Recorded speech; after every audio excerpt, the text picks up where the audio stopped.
Is Sunday, 5th of May, and I've done a number of videos on Thinkorswim tips, but I've now converted over to MotiveWave, which is a fabulous charting package and trading package. It connects with a number of different trading platforms. I don't use it yet for trading. I'm still executing trades in Thinkorswim, but now all of my charting is done with MotiveWave.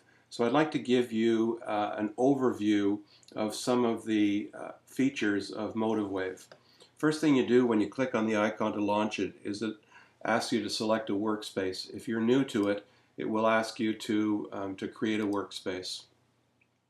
So I'm going to load this workspace, and then I'm going to log into my Thinkorswim account because that's where it's going to get my pricing data feed. MotiveWave doesn't supply a feed to pricing. You have to get it from your platform, your trading platform provider. So let me just put you on hold here while I log. I've logged into MotiveWave, and all of the charts that I had open when I closed my last session are already open for me. So if you look at this drop-down window here, MotiveWave shows me the charts that are open. What I do every morning is I say bring all to front, and then it snaps all of my charts into full screen mode for the most part, and then I go through them one at a time, just looking at my charts for the day. I'm not going to explain too much about the charts. I'm just going to give you a tour right now of MotiveWave. So I will, go through my charts like this, closing the ones that I don't want to trade or look at that day, and then minimizing the other ones. But I'm going to take you now to what's called the MotiveWave console. The other windows that I have open are single symbol charts, but the MotiveWave console is really, really cool.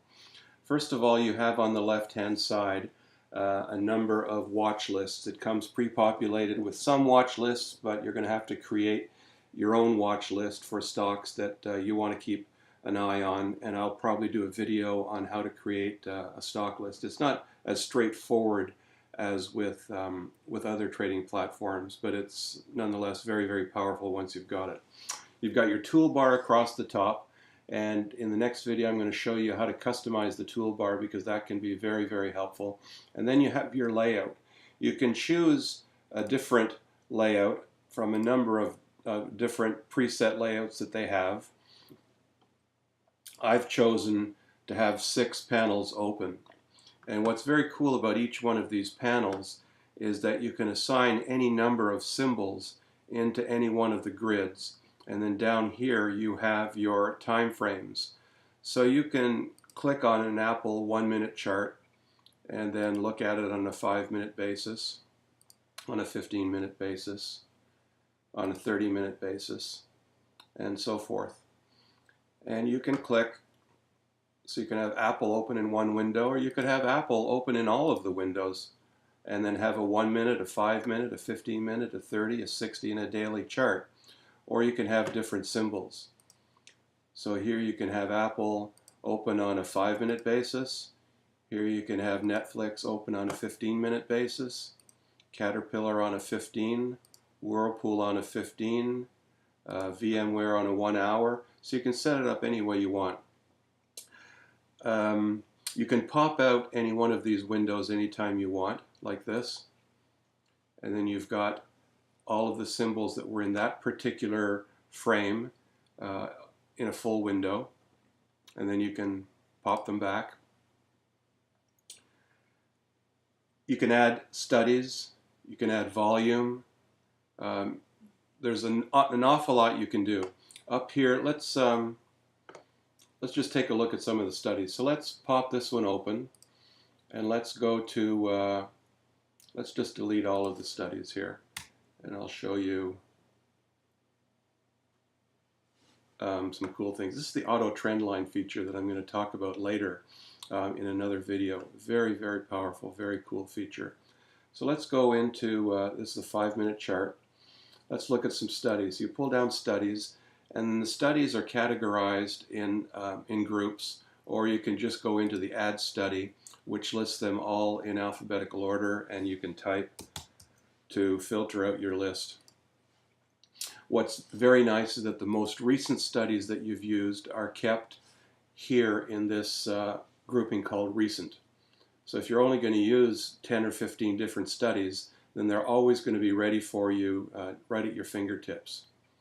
There's strategies that you can apply, a number of different strategies that I've not explored yet. What else? Over here, you've got your components window, and it's a fantastic tool for annotating charts. The one that I use very often is the commentary, where you can drag a bubble over, anchor it to a particular point, say something about it,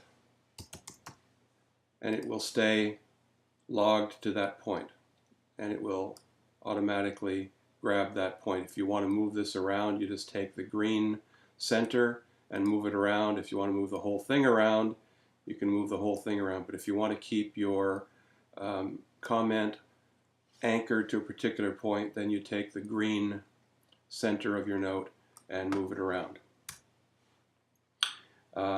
There's a number of different ways that you can annotate. This is a very nice one as well that I always use just to make notes here that says that I have, you know, perhaps a collared position on. Can't spell, can't type.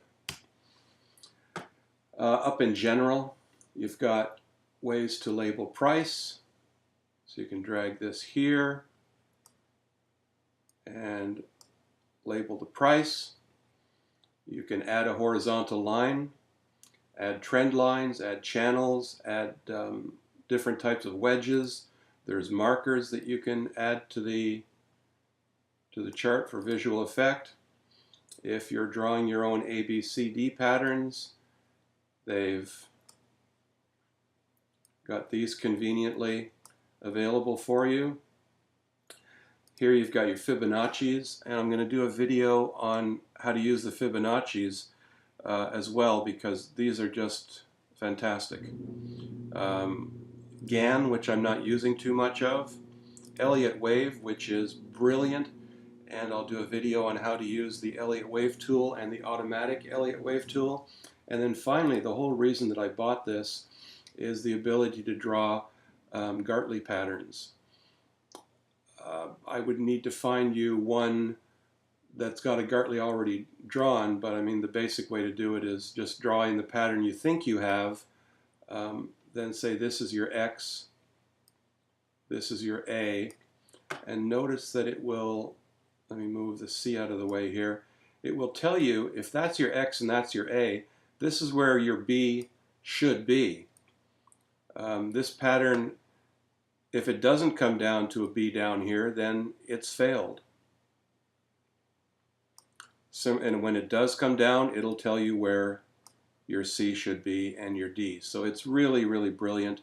That's a very poor explanation of how it works and why it's useful, but it is the reason why I bought the package in the first place. Now, it's not cheap, but I will have to tell you that in the last 4 weeks that I've used it, I can say that Motive Wave has easily paid for itself, particularly in the use of these Gartley formation tools, and Elliott Wave drawing has been really, really helpful for me to see potential directions in stocks. So that's a brief overview of Motive Wave. In the next video, I'm going to show you how to customize the toolbar, because I think that once you've done that, it really makes the use of Motive Wave even easier than what I've just shown you.